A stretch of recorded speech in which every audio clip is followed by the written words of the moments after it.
Iker Baiarin, Euskal Herriko txapeldun berria, zorionak, ase karrera ikaragarria egin dezuten, iesaldian irabazita, ez eguzun, nola irabazi dezun?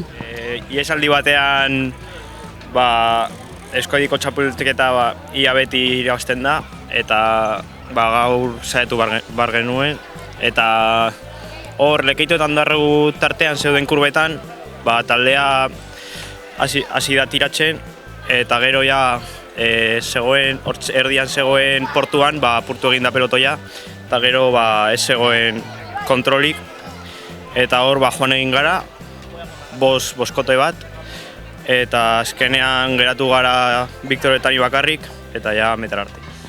Nola ospatzezu, nola ospatu behar dezu hau? Bueno, lasterketa bat irabaztea zaila da, así que urte honetan kostatzen hasi ze, kostatu egin da irabaztea eta oso pozik. Tamenek aurrera karrera gorrak, batez egoen itxuliak datozte, nola egiten diezu aurre? Bueno, orain nudan, lasterketa asko daude, eta punton batean nago eta gehiago etortzen diren. Zorionak Iker eta disfrutatu. Eskerrik asko. Victor Etxeberria, gaurko txapeldun ordea, baina elite mailako Euskal Herriko txapelduna. Konta eguzun, nola bizi ezun buelta hau karreretara?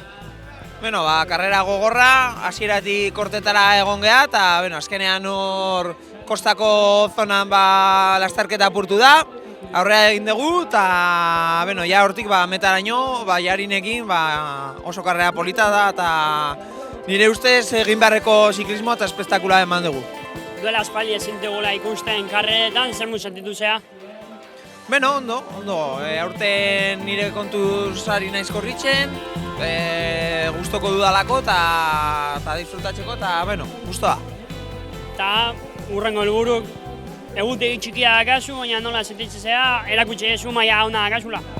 Helburua ondo pasatzea da egunero eta disfrutatzea txirrindulararekin gustoko duguna dela, eta orduan urrengo helburua urrengo lasterketa izango da. Zorionak, disfruta. Mila esker.